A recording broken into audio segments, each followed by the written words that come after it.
Welcome back to the Free Spirits Podcast, where we dive into the functional and THC beverage industries. We'll be exploring the brand's stories and operations that redefine how we relax, connect, and socialize. I'm your host, Lars Miller, here with my co-host, David Gonzalez. And before we get into it, quick reminder to check us out on our YouTube channel. Subscribe and follow us on whatever podcast platform you use. You can find us on any of them, and your ratings and review help us grow. So please go and do that. Joining us today is Chris Fontes, CEO and founder of High Spirits Beverages.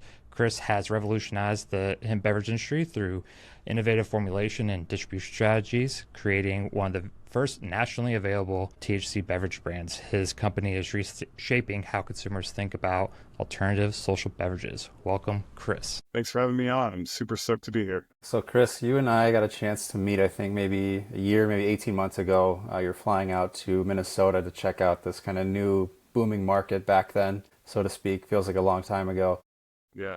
One of the stories that I remember you telling me about was specifically the name behind Trojan Horse, the brand that you're spearheading here. And that name obviously is very intentional. So I was hoping you could start off the podcast by telling us the story around how you first identified that hemp-derived THC was possible, that you could actually sell that, especially in a beverage, and walk us through the steps that went through that process. Is this legit? Is this legal? Can I actually do this? How do I find somebody to make this for me? And then how do I actually launch a brand? Can you walk us through that time period, so to speak, and sure. get us behind the scenes?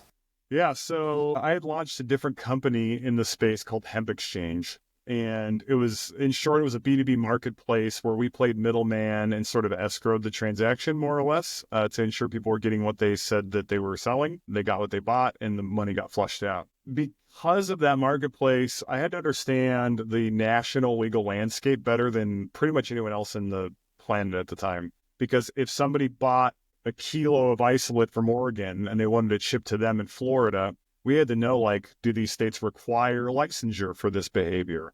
Is there import-export capabilities? What does the state think about this? So not only was I asking these questions and trying to build this matrix, but there wasn't a lot of answers to these questions early on.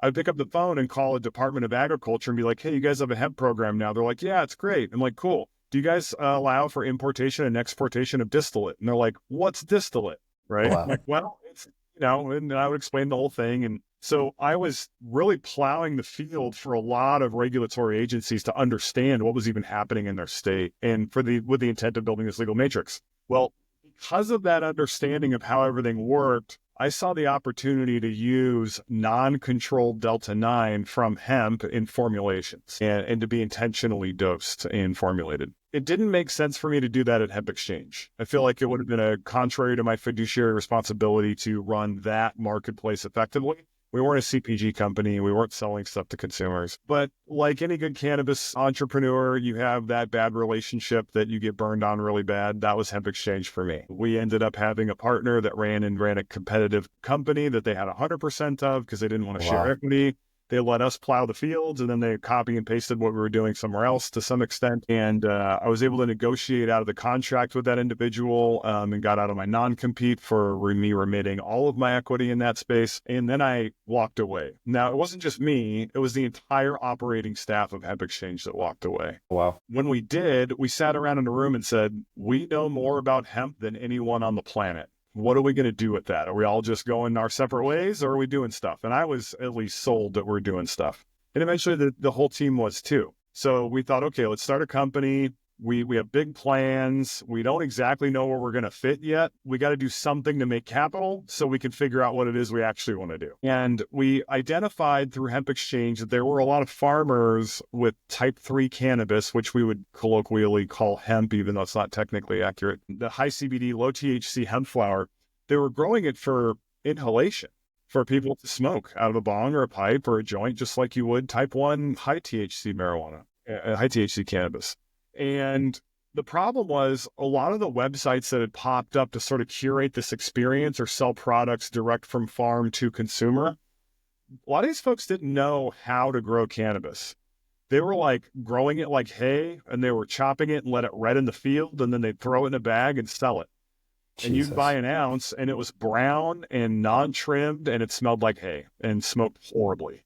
This was easily 95% of the smokable hemp flower in the market at the time. And I was like, I know there are people doing indoor grows. I know there are people doing greenhouse grows. I know there are people that are doing outdoor grows, but they're curing their shit properly. Sorry, is this can I go for it. Yeah, swear? You're good. Apologize for not asking ahead. And frankly, it was just unacceptable. There needs to be better solutions for these folks that are smoking this product. A lot of it didn't have full panels. We don't know if it was actually potency tested properly. And so with the marketplace experience, I said, hey, we all know how to get a marketplace going. Let's run a marketplace that we go out and find these farmers who are doing cannabis the cannabis way, and let's put them on the platform. Let's brand their farm. People know who they're buying from. Let's make the packaging ultra clear. This is indoor. This is greenhouse. This is light depth. This is outdoor. And let's put the CBD and THC percentage right there on the package. Let's do our own third-party testing so we can say comfortably, this is what the potency is. It's legal. It's free of pesticides. It's smokable. Then one step further, if it passed all those steps, we're going to give it to a judge. And we had a couple of a master grower and a couple of celebrity influencers in the cannabis smokable hemp space specifically on a judging panel. So we'd send them the samples and be like, hey, rate it for these 12 categories, put a star on it, and we're going to put that on the website. So now as a consumer, you're getting good quality flower that's been actually smoked by someone that knows what they're talking about. You know where it's coming from, you know it's been tested, etc. And hence Project Hemp Flower was born. And that was our first revenue generating brand that we built out of our venture group. And it did pretty well for a while. And where it went south for us was when Delta 8 came out. Having the connections with processing labs that I had from Hemp Exchange, I knew a lot of these folks, and I knew Delta 8 was on the horizon, but I didn't honestly think it was going to take off that much. I thought people were going to be really concerned about the synthetic nature of it and just kind of poo-poo it. Right. Like K2, like spice, you know? Yep. Even though it's semi-synthetic and, we could really go down that rabbit hole, but Sure. I'll ignore it for this conversation. Yeah. And we started getting calls, like, I think in 1 week, we got like 2 or 3 requests, like, hey, do you guys have D8 flower? And I'm like, oh shit, people are spraying D8 onto flower now. Okay, well, we're not going to do that. And so I'd say, no, we're not going to do that. And then over a weekend, we came in on a Monday with like hundreds of emails. You guys have D8 flower? I can't find any D8 flower on your site. And within 3 weeks, our revenue was about 10% what it was 3 weeks prior. Wow. And it was clear that D8 was exploding and we were going to participate in it, and therefore our brand was dying. And so I thought, what can we do to make our brand survive? What else can we sell? And I remembered back to this idea of the 0.3 Delta 9 and thought, instead of offering a semi-synthetic, questionable isomer, no one has full panels on it at the time, we don't know what it does to people, why don't we just use Delta 9 that they're using in dispensaries because we know it's safe, we know people consume it, it's not a big deal. And so I had this bright idea that the 0.3% gave enough wiggle room. So the first thing I did was did some quick math. Okay, I think it's viable. How big of a gummy do you need for 10 milligrams? 10 milligrams like the standard gummy dose. How big does it need to be? Did the quick math, 3.33 grams, 3.34 really. And I thought, that's not that big. Gummies in the space at the time were about 2.5 to 3 grams already. Making it 3.5 or a 4, not a huge deal. So, okay, it's viable on paper. Now what do I do with this? So I did 2 things in parallel. I called up a cannabis attorney friend of mine. At this point in the industry, I'd made friends with a good portion of the cannabis attorneys that knew anything about hemp. And I called one I was particularly close with and said, hey man, tell me I'm a moron and that I'm missing something obvious. Why isn't anyone selling Delta 9 products? And he's like, well, you can't because hemp doesn't have enough. I'm like, no, it does. And I showed him the math and he goes, well, shit. I'm guessing you can't, otherwise someone would have. There's got to be some hidden, obscure rule out there that stops this from happening. And I was like, I don't think so, man, but I really want you to dig into it and tell me I'm an idiot. And so he looked into it for about a week and got back to me and was like, dude, you're completely right. There is no reason that you can't do this. And I thought, okay, so now physically, can I do it? Like legally, I think it's acceptable. I actually tasked him and paid him to write a legal opinion. His firm wrote a legal opinion for me that said, yes, this is, other than the asterisk, other than the FDA complication, which Right. is true for all hemp products, regardless of what it is, there's nothing wrong with it. This is otherwise legal. And the work in progress kind of issue that we all are sort of aware of. So I thought, okay, it's just as legal as CBD. There's no difference between these 2 compounds as far as the framework's concerned. How do I make it? So I secured a single liter of full spectrum distillate, and I started calling gummy manufacturers to say, would you do a test batch of this product? and no one would touch it with a 10-foot pole. The D8 folks wouldn't touch it. There wasn't a ton of D8 gummy manufacturers. It was pretty early still. And so the ones that were touching D8 were like, well, we're comfortable with D8, but D9's a third rail. We can't touch it. We'll go to jail. I'm like, you won't, but okay, cool. I ended up finding a buddy that was running a marijuana production facility who was willing to sort of off hours, just make a test batch for me that I wasn't going to sell, that he didn't charge me for, just to see, can we even put this much distillate in a gummy and will it even hold state, or is it just going to melt and fall apart because it's too much oil for what we're doing? And the first gummy we made was a full spec distillate. So it had 10 megs of D9 and 300 megs of CBD. And it was in like a 3.5 gram gummy. As you can imagine, it was pretty rough tasting because the amount of distillate to the size of gummy just was not very favorable for the flavor profile.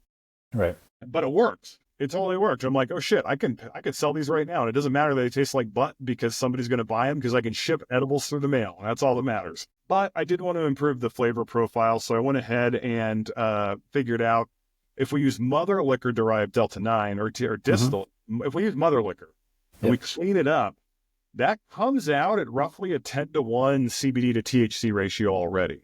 So I'm like, great, we're going to launch with 10-to-1. We don't need to do any fractionation. We're just going to clean up mother liquor, make sure that all the catalysts are out of it, but do really extensive full panels to make sure it's clean. And we're going to make 10-to-1 gummies.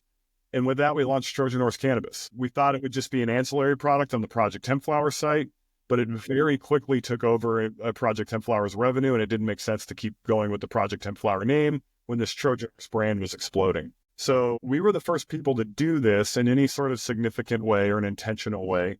We found out later that some small vertical farms were doing this with handmade edibles, like in their kitchen. Okay, sure. There were some retail stores before us that would have like a giant brownie or a Rice Krispie treat that would get you plenty high, but they weren't advertising it, they weren't branding it, they certainly weren't talking about it online. So we were the first ones to really formalize this. We ended up going the paces with the USPS to get these products whitelisted so that we wouldn't get seized, like we were getting seized with Project Hempflower on and off. And yeah, the Delta 9 boom was born. But we realized as well that the D8 folks who had really come out a good quarter to 2 quarters before our D9 product really took off, we recognized that they exploded into retail distribution very rapidly. And they did so on the backs of vapes, not gummies. But a lot of these folks made gummies as well. And we knew as soon as we launched the D9 gummy, now I can talk about this and it makes sense. 0.3% is not a hard concept to wrap your head around. There's not a lot of protectable IP there. As soon as someone gets it, they can make a product and compete with me. So we didn't want to launch a direct-to-consumer website right away because we didn't want to tell the public what we were doing before we got some traction. So if you can imagine our first retail stores, like the first 100 retail stores, I required them to sign an NDA before I pitched them the product. Weird. Okay. Did that go over well? Hard road to choose, right? Yeah. Okay. And that lasted for about 7 months, 8 months, where we were the only people doing it and no one else knew about it. And we're now successfully holding NDAs amongst these retailers so they wouldn't leak it out to their other suppliers. But eventually, someone that runs a gummy manufacturing co-packer saw our product on a shelf, read the nutrition label, downloaded a COA, and went, this isn't rocket science. I can do this. Right. And they launched an aggressive email campaign saying, hey, we're now co-manufacturing Delta 9 gummies. Let's tell you all about it. Interesting. When that happened, I was like, fucking cat's out of the bag. Time to launch a website.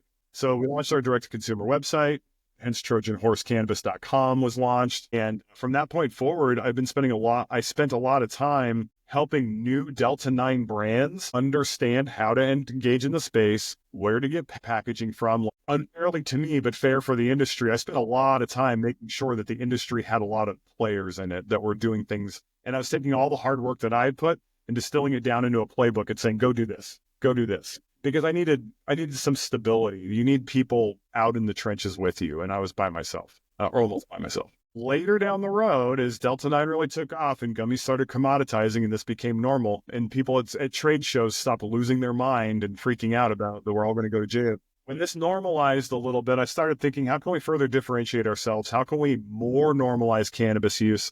And I was reading this book called The Power of Habit. And in that book, they talk about the fact that it's easier to replace a single item in an entire habit than to replace the entire habit. Example would be smoking a hemp cigarette instead of a tobacco cigarette to try to quit smoking. It's going to be more effective than eating gum, because when you're eating gum, you're changing the entire habit. Whereas if you replace with a hemp cigarette, they still get this addiction, but what they're putting in their lungs is a different substance. And I thought Beverages is the perfect vehicle for a THC normalization. Replacement theory. What's that? Replacement theory. Yeah, it's much easier for get adoption for a product if there's not a change in habit. It's just you're swapping one product for the next. Yeah. Exactly. Sorry, so we went to task on it. And at the time, we started this investigation in 2020, and we didn't really get our first product to launch until about April 21. Sorry, we started in 21. April 22 is when our product launched. Cycling Frog beat us by like a month, like a couple weeks. Really super frustrated, but I like those guys a lot, so it's okay. Yeah. We got this product to market. The emulsion technology wasn't great, and that's what delayed us, is it took us a long time to find an emulsifier that we liked that would work for the product. And then we went to market with High Spirits Beverages in April 2020. I talked about it on the Cannabis 101 podcast. This is the first time we talked about hemp beverages really anywhere publicly, back in like February, I think, of that same year. And that's how we got here. I love it. What lessons from those early days, we'll call them, do you think apply to this new wild marketplace that we're in today? Obviously, it looks much different now than when you were starting off, even just 2 years ago. So what kind of lessons did you learn back then that have helped you out today? So many lessons. It's almost hard to choose. I would say, number one, from a legislative and regulatory standpoint, if you don't understand the entire hemp industry, you should not be advising on policy, flat out. If you don't know what's going to affect a grain farmer, or a microgreens farmer, or a herd farmer, don't make policy decisions, because you're negatively impacting an entire portion of the industry that you don't even know exists. This is especially true in hemp beverage. People keep making hemp beverage policy, Xing out other portions of hemp, not realizing that we're not big enough yet to sustain the industry on our own. We just aren't. We don't have the lobbying dollars. We don't have the testing facilities. Imagine if 95% of the industry disappeared overnight. What are labs going to do? They need customers. They're all going to go out of business. And then you're going to be stuck in a situation where you send a hemp beverage off for COAs and it takes you 6 months to get it back. A lot of these people have not had any problems with getting labs done because there's so many of them now. But I remember back in the day where you'd put in a request for a lab, it would take you 2 months to get a result because there weren't enough labs. Mm-hmm. They're expensive, man. Yeah. When a state is like, hey, let's see your COAs, right? Like, you provide COAs, so you can't push a product out to market before you get the COA. Even if you did a preliminary COA to make sure it could be batched, well, now you want in final form packaging with your brand name on it instead of your corporate name, or, whatever oddities. So it's these kinds of things. Understand the whole space, because there's a lot that happened before you came here, and there's a lot of lessons that are already learned. Let's not reinvent the wheel. Yeah. Supply chain is your business. If your supply chain is broken or struggling, it is going to massively affect you. In finding partners that will do what they say they're going to do, and in a clean and efficient manner, they're going to bill you properly and just ship out orders when they're supposed to ship out. This is business killing if you don't figure this out. Yeah. And frankly, there's not a lot of excellent partners on the supply side. In beverage, I'd say there's a much higher percentage, because they're coming from other industries. You can't screw around when you're bottling alcohol, right? You got to follow the rules. When you're making dietary supplements, it's a looser industry. Very loose. It's not as cut and dry. And so a lot of the manufacturers in our space today came from the dietary supplement industry initially, and we get a lot of that complication with them. So button down your supply chain, work with partners that are stable. Another thing I'll say is that customers don't care about the legal side of things. They don't care if it's hemp or marijuana. At all. They get zero qualms. In fact, they don't even care if the product is legal, generally speaking, for a subset of customers. If it's on a shelf, they're going to buy it. They're not thinking about what's this going to do to me, other than, will this get me high, is the first question as well, right? Trying to teach your customers why hemp is legal, unless they're asking for it, is fruitless, because they don't really care. They're like, cool, can I buy it? Like, yes, you can buy it. Okay, that's all I need to know. Shopping for an outcome. Yeah, I'm with you. Yeah, exactly. I'd say maybe the last bit of advice, and I struggle with this myself, is give people grace in this industry when their position changes. I've gotten a lot better at this, and now I think I'm pretty good at it, but for a while it was hard. When you fight someone in the industry over and over and over, and they're trying to pass laws to put you out of business, it's really hard when that person says, oops, I was doing this wrong. You're right. Now I'm going to start a hemp brand as well. Like internally, you want to be like, I hope you die, actually. I Right. hope your business fails. I hope you crash and burn. But that's not good for industry to have a bunch of failures. So one, I'm more happy to work with groups that have changed their position because I'm like Ted Lasso says, I'm trying to be a goldfish. Like forget what happened 2 weeks ago. What's happening tomorrow is more important. Well put. I'm actually rewatching Ted Lasso right now with my wife. Perfect.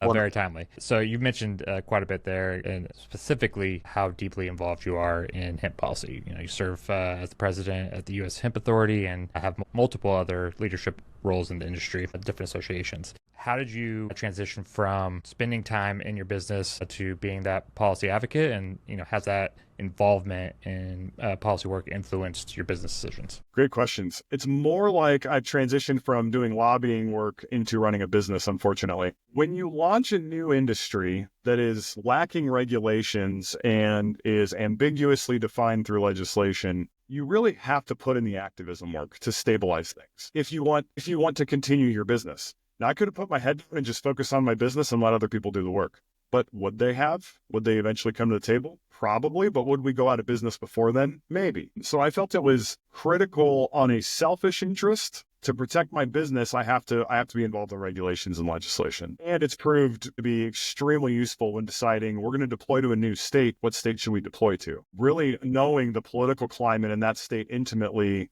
gives you an idea of where you should deploy resources and where you shouldn't. So it's been massively helpful in a lot of regards to my company for me to be as involved as I am. Additionally, people recognize the work I'm doing. Mm-hmm. And a lot of our suppliers and partners are saying like, you may not be at the volume that gives you this price, but I know what you're trying to do in this space, and we're going to give you this price to help you out. That's been massively beneficial to our business as well. So there's a lot of selfish reasons for doing it, but not selfishly. Going back to David's earlier question that I didn't actually directly answer, why did I call my company Trojan Horse Cannabis initially? Because I could see the entire playing field, and it was very clear to me very early on that the large-scale marijuana operators were operating on a model that required extreme capital to get into and a cash burn rate for market share gathering. They didn't care if they made money. They cared if they gained market share. So a vertically integrated company that's locked into a state that can't ship over state lines, that's what they wanted. They like it. Why don't they lobby against it? Why? Because it's working for them. It's part of their financial interest to stay locked in this licensing system that they've created. It's not good for consumers. It's not good for cannabis normalization. This idea that cannabis is so dangerous, it needs to be locked into a specific building and you need 2 doors and a security guard and 3 ID checks. It's not fentanyl, but we're treating it like fentanyl. And the MSOs at the time, it definitely wanted it that way. And so being able to get a $100 license, call some co-packers that have their FDA licensing, so they're good to go, to make products that I can just ship in the mail across state lines, that ruins their plans. Completely dethrones their opportunity to choke out competition because now they can't compete with us and wherever we want to be. And we don't have to deploy a crap load of capital in every state to be vertical because we can have a national supply chain as well as distribution. So the concept of natural D9 was inherently a Trojan horse legislatively to the marijuana playbook. It wasn't just our brand name. It was more thought out than that.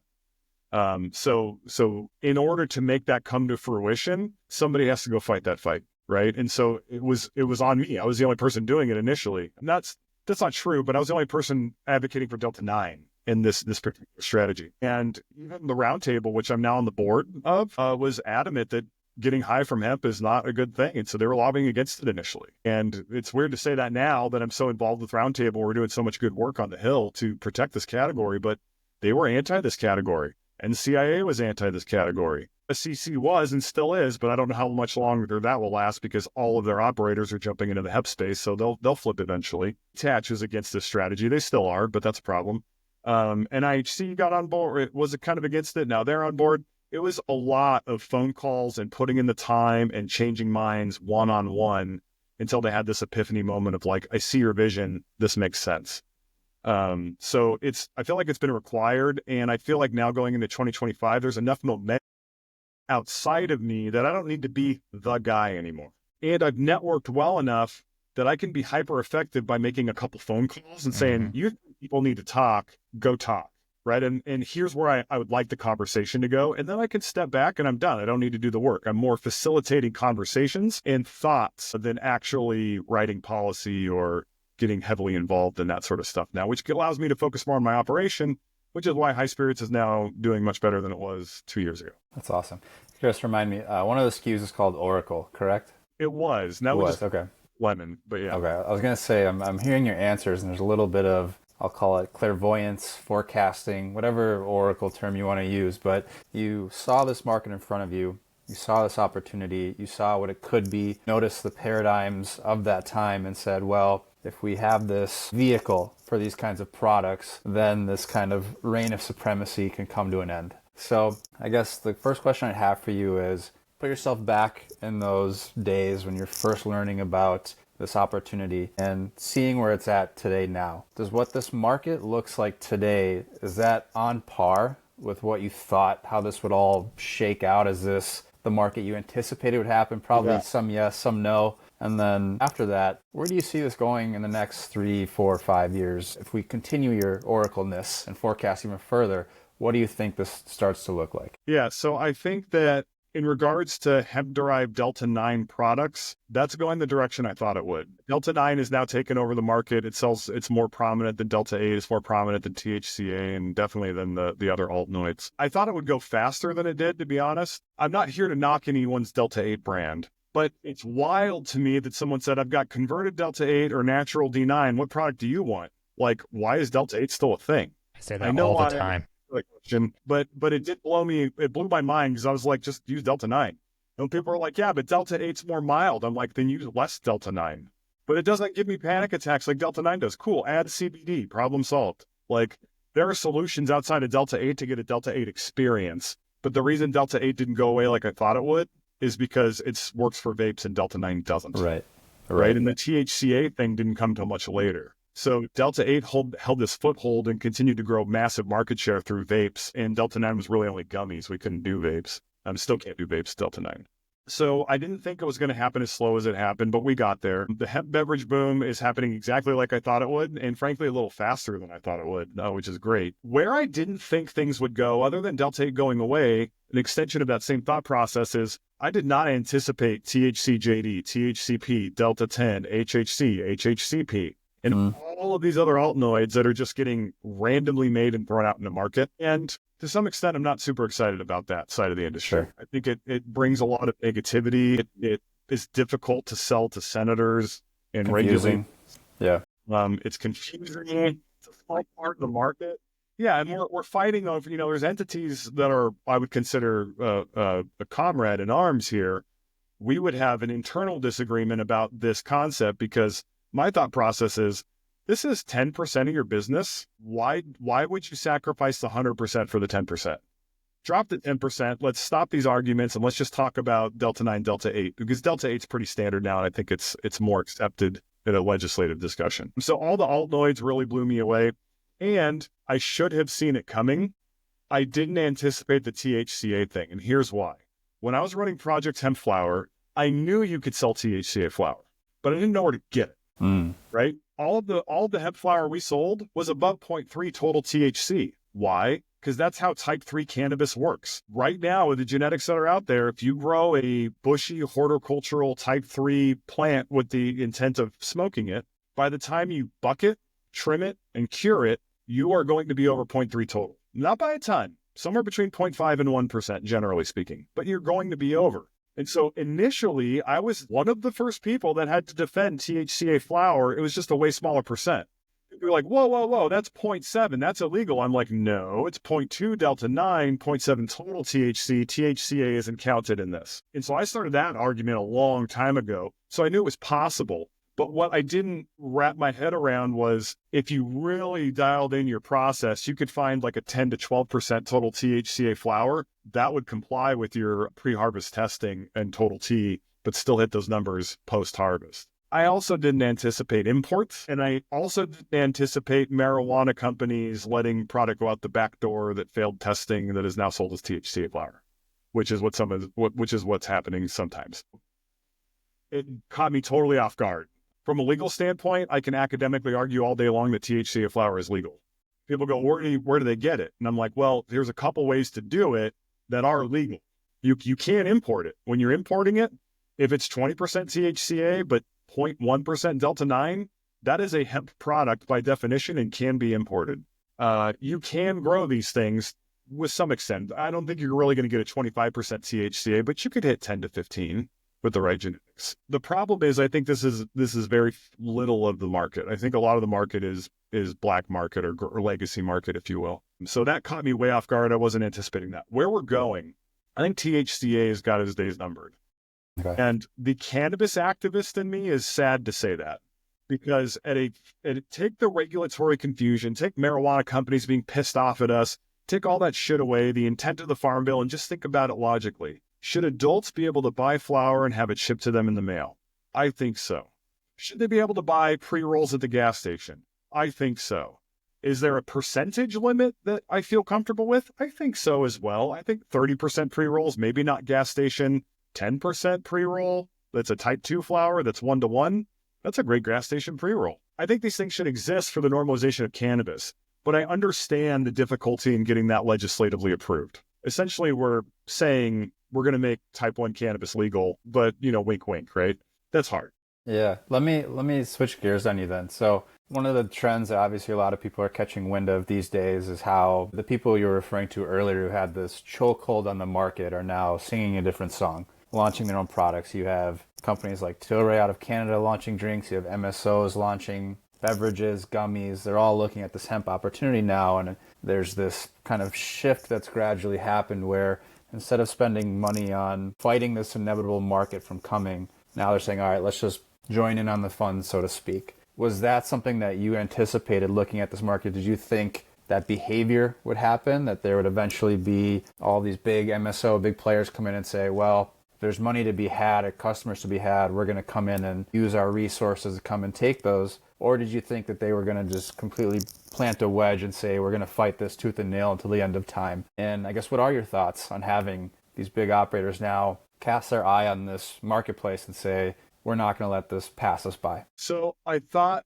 the answer is yes on the smaller companies. I thought the smaller brands would jump in immediately. Okay. And I thought the larger, especially the MSOs, but we'll say corporate cannabis, because there's some small MSOs too. Like they may happen to be in 2 states, but they're mom and pop shop essentially. So let's say corporate cannabis. I thought those folks would never join. No, I thought they would not join until it came to an acquisition. Right. And I thought there would be a tipping point, but instead of dipping in, I thought they'd just acquire companies once they knew they were defeated. That's still going to happen. It's absolutely going to happen. But there's this interim step where they're actually just launching hemp brands, which I think is really smart for them. And the smaller companies took a lot longer, actually, way longer. And my thought was, you're a small operator in a marijuana industry where you're competing against giants that are crushing you on margin all day long, and they're buying shelf space and paying bud tenders. You can't do any of that. Why don't you jump over to hemp, which is way easier, and you can actually make a profitable brand?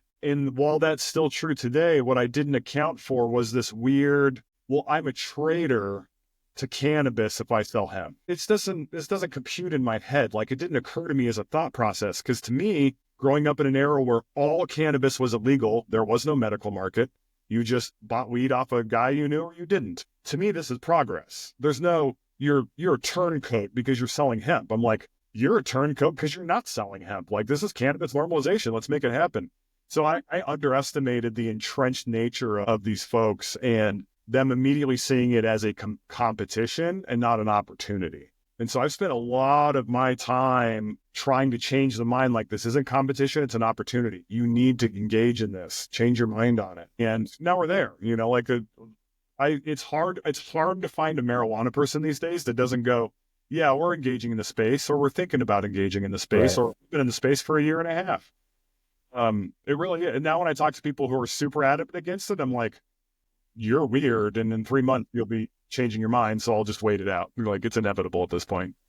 Well, one of the things that you said there stands out to me. So intuitively, your reaction was, if you are competing against giants that have a bunch of cash on hand, they have infrastructure all over the country, it's a losing battle. And so you kind of looked at hemp as arming the rebels, so to speak, where you said, well, if if you want to fight back against people who have way more resources, cash, infrastructure, etc., there's a new opportunity where those people aren't necessarily focused. To me, I'm thinking if I was a big operator that had a bunch of cash on hand and infrastructure and I saw this market starting to develop, I would throw all these resources at it to preserve my moat, so to speak. But, I think, Lars, you had a question about how capital intensive is it to actually join or start up in this hemp industry? So I'll let you take it from here. Yeah, you've mentioned it briefly already, and the beverage industry is notoriously capital intensive overall. So, especially regarding your guys' manufacturing, how did you guys approach the build out of your production capabilities? And are you guys contract manufacturing, or are you running your own facility, or how are you guys running that? So we're bootstrapped. Mm-hmm. We don't have capital really to deploy. And I'm hoping to change that. So if anyone's listening and wants to invest, looking for investors. When we started, it was friends and family cash. That's all we had. And it was just enough to get a couple of runs done and some like Gmail, real basic admin necessities. It wasn't a lot of cash. And going back to my earlier story, you remember I couldn't find a co-packer to make gummies for me. Yeah. Furthermore, the couple that were out there that were maybe interested only had 3 gram at the highest 3 gram molds. Launch a 5 milligram product. I wanted to launch a 10 milligram product, which means I needed more than 3 grams. And I was keenly aware of the complication with testing and knowing that like, hey man, if I'm at 0.29, I might be at 0.32 on somebody else's machine, right? Especially a state run or law enforcement, like they're not quite as clean and on top of their processes, I think, as labs are in general. So I ended up having to find a contract manufacturer that would let me buy molds for their machine that fit the gummy size that we needed. So we had to acquire $16,000 worth of metal molds to go on somebody else's machine to make our product in the first place. So not a ton of capital, but that was like all we had. I'm like, fuck, I hope this works because we have nothing if it doesn't. I could go on to a long story about how it took us 9 months to get those and how they got stuck in a port and all these things. We've had a lot of like, oh my God, we're going to go out of business tomorrow stories, and that's one of them. But startups for you. For the beverage, how we got into beverage was we already have an existing gummy brand, right? And so we were able to divert cash flow from marketing and trying to blow that brand up just into a different product. But the scale and the capital required is drastically different in beverage. Margins too. Yeah. Launching markets is expensive and capitally intense. It's difficult. And we had a sweet spot for a little bit where you could have said, I have a hemp beverage, and a distributor would have been like, good enough. We'll take you. Right. And so that was kind of easy. Now, if you're launching a hemp beverage today and you go to a distributor, they're going to be like, okay, what's your go-to-market strategy? Where are you at now? How many points of distribution do you have? What are customers saying? Have you won any awards?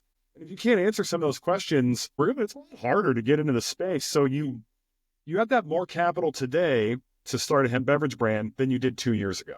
Absolutely. Because the novelty got you some play. But we've been cash flow managing it. And that's all we can do right now until we get investment. And in the beverage space, we're hindered by inventory.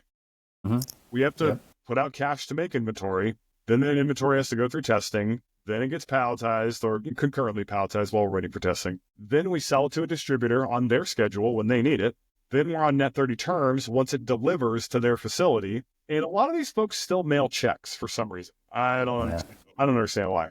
But then you got to wait a week for the check, right? So you're really about 70 days from cash out to cash return. And so you have to be able to float 70 days worth of inventory, which means whatever profit you make is outside of your operational overhead. Everything extra can only scale you up every 70 days or so. Makes it really hard to scale quickly because how many 70-day iterations do you have in a year? Not as many as I want. Well, on top of that too, you brought up an interesting point, which is intuitively you would think that with more infrastructure and more players in the space that costs would go down, it'd be easier. But what you're kind of saying is because it's so saturated now, it's actually more difficult and actually can be even more expensive to even come to market. But the cash flow game for beverage specifically is so challenging because it's not COD. You're not getting these things. So if you're a new brand and you're dropped 50 grand to launch your brand, you're thinking, sky's the limit. This marketplace is taking off. And then to your point, you have all these distributors now. and it's way more competitive to actually get your product out there. Even if you, so for on the retail side, right, it's more competitive, more expensive, and you have to have a story. You have to have some reason why a distributor would pick you. So you have all these, I don't know if growing pains is the right way to put it, but from what you're saying previously, before it was, well, if I have a hemp beverage, the distributor will take it, then I can make some money. Now there are so many options that distributors are more picky. Therefore, you have to have all these reasons why a distributor should pick you up. And then once you do get picked up, you still have those cash flow challenges, like a 70-day term from when you're shipping product out versus when money's in your bank. Like, that's got to be very difficult to forecast and figure out, what do I do with this profit that actually does come into my bank? Because 70 days is a long time. A lot can change in 70 days. So am I pushing for new markets? Am I pushing for more inventory? What am I doing? So I completely have a lot of empathy for that dichotomy. Well, thank you. And you're dead on. Yeah. The other thing I would ask too is, how does that factor into your retail strategy? So given what you've just mentioned, how is that affecting the approach that you have when you go talk to distributors or when you go and look at new markets? Because the other thing we haven't talked about, in addition to cash flow challenges, are the regulatory environment. We have it at a broad level, but each state's different. These laws are different. Distributors are different. So let's put ourselves in your shoes here. Money does hit the bank. Now you have a decision to make. Do I do more of what's working in this one market? Do I go try and get distributors in a new market? How does that decision process work for you and your team internally? What do you guys decide to do with that? Is it about chasing a new market? Is it about trying to get more out of an existing one? What does that decision-making process look like? So there's a lot of different ways you could do this. If you ask somebody from beverage traditionally, should I go wide or should I go deep? They'll answer deep, hands down, every time. They'll say, dominate your city that you live in, that your brewery's in, then dominate the county, then push out to other counties and cities until you own that state. And once you have a really strong foothold in that state, go to your neighboring state that you can still drive to and put in the footwork, right? And that's really smart in a regulatorily stable environment. Another way to do that, instead of just going deep, is being hyper niched and just going after like a really, really small category and just really driving that home as hard as you can. Or you can go direct to consumer primarily, right? There's brands that's the majority of their revenue by a significant amount, and that's their strategy. For us, with my understanding of the regulations and the state-by-state issues, market volatility, like having been around since 2018, I've watched every session in every state like a hawk and seen the bills come and go. And I knew 2024 was going to be a wild experience on a state-by-state basis. And so I decided early on, I'm going to do the exact opposite of what Beverage recommends, and I'm going to go wide instead of deep. And this is a risky endeavor because the reason you want to go deep is to support your distributors. Because if you go too wide, you have to support them in the way they want. They'll get mad at you and dump you eventually. And you just won't get the sales in that area because, let's face it, distributors don't do a lot of selling. They do a lot of shipping. And we have some great partners that actually do quite a bit of selling. So I'm not saying that they don't exist, but when you go into a new market, it's better to assume the distributor will do zero selling. How do I get my product on shelves? They're just going to deliver it for me. And you're better off succeeding that way. So for us, I wanted to go wide because if we put everything into California and just went deep in California, we'd be out of business today. Colorado, yeah. Or Colorado, or Oregon, or Washington, or name the state, right? Missouri for a time was on, Georgia went dark for a little bit. Massachusetts is dead right now. If we went, it was a crapshoot of landmines. You're literally guessing like what state's going to go out of business or put us out of business through regulations or legislation. And if you guess wrong, you're done. And so I was like, instead of guessing, I'm just going to spread a wide enough net and assume we're going to lose 30% of our markets through some sort of volatility. And then the markets that I see as in stabilizing over time instead of destabilizing over time, that's when we'll go deep and where we'll put our efforts at. Now, in the meantime, it's really critical for a beverage brand to be a good partner to your distributor. So even though we're going wide, we're not turning a blind eye to the markets that we're in. Now, we can't support them in the way that well-capitally backed companies can. There's a company out there that has pretty much 5 sales reps in every market they're in. We can't do that. We just can't. And so we're not going to be able to support them in that way. But there's lots of things we can do. We can not be assholes, right? Simple as that. I had a distributor that was negatively impacted by a geological weather event, and some of the suppliers in our space were shaking this person down to, I don't care if the banks aren't working, go find a FedEx and mail me a check overnight. Jeez. Right? And my response was, go spend time with your family. I'll give you another 3 days on this invoice. Like, that caused us a lot of pain, but not tree through the center of my house pain. I'll figure out the cash flow problem on my side. You take care of your house and your family, and then we'll talk later. Sales assets. It's not expensive to produce sales assets, and you have good communication and say, I really want to deploy these. What's going to work in your market? And they say, we want X, Y, and Z. You make it and send it to them. In some cases, they'll split the costs with you. It's showing up in market. I can't have a brand rep in every market, but I can fly out to the market, and I can meet with staff regularly, and I can do presentations, and I can do ride-alongs, and I can open up new accounts. I can block and tackle on key accounts remotely, right? We're lines in multiple states now. None of these states we have a brand rep in. So it's all about figuring out what works for you, how you want to work. And for us, we went wide, and in 2025, now we're going deep. Well, I think it's just, it is a bit inverted, but at the same time, what you're saying is let's have a bunch of small experiments and figure out what sticks, what works, and then we'll know where to double down, as opposed to saying, I'm going to go all in on this state, and then you get the rug pulled, and then it's game over.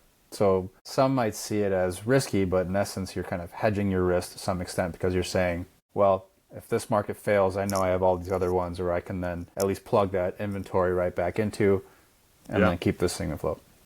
Got it. And I want to hammer down one more time. I'm not suggesting that you can just open a market and then turn a blind eye to it and see what happens. It's not nearly distributor to do that. And I would consider that unethical. But I can also not deploy $100,000 a month into a market, right? Like there's an in between here where you could say, we're going to support you the best we can until we know that your state is really stable. And frankly, a lot of the distributors still are like, hey, we're good now, but we also are concerned it may not be stable. So they're hedging their bets a little bit, right? I mean, so just so transparent with them about what you're able to do, how you're able to do it, and see if it's a good fit. And if, don't pull the wool over their eyes, but if you're like, hey, here's how we can support the market. And if they're like, that's enough for us, great, do that. Absolutely. Yeah. And just kind of one last question for you, Chris. Looking ahead, what's the dream scenario for High Spirits? Are you building towards a strategic acquisition or something else entirely? Ultimately, I think strategic acquisition. There's a part of me that's like, maybe I'd just like to take it public and run this until I'm dead, because it is a lot of fun. Yeah.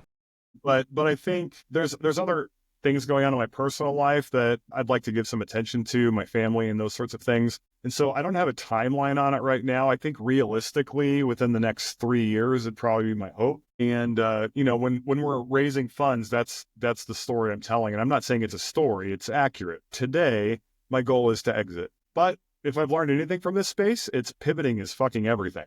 If you're not able to pivot and reassess your position on something, you might as well not even join, because you're going to be pivoting constantly. So I'm not opposed to the idea that in a year from now, I may go, you know what, things have changed. I'm going to ride this out as long as I can and build a big empire that I run until I'm 75. So that's my answer for today. And if we get capital, that will have to be the permanent answer because it's ethical to your investors, right? But if we don't get capital, if we either pass on capital or never get an option for capital, I might run it longer. Well, Chris, thank you so much for your time today. It's been a pleasure getting to learn more about you and your journey and what you're building. To our listeners here, you can pick up High Spirits from highspiritsbeverages.com, as well as what states are you in for retail? Total Wine and More, we're in Georgia, Arizona, Tennessee, and soon to be Minnesota, and soon to be Florida, soon to be South Carolina. And then also to our listeners, if you enjoy this episode, please make sure you subscribe and leave us a review wherever you get your podcasts. And don't forget to check out our YouTube channel where you can watch all of our episodes and more exclusive content. Your support helps us continue sharing these inspiring stories. And just a quick reminder, we will be taking a break until early 2025, and we'll be back with some more amazing founders. So shoot me an email to lars@larsmillermedia.com with any potential guests you'd like to hear from, whether that be in the hemp beverage space or a functional beverage space as well. Until next time, guys, cheers.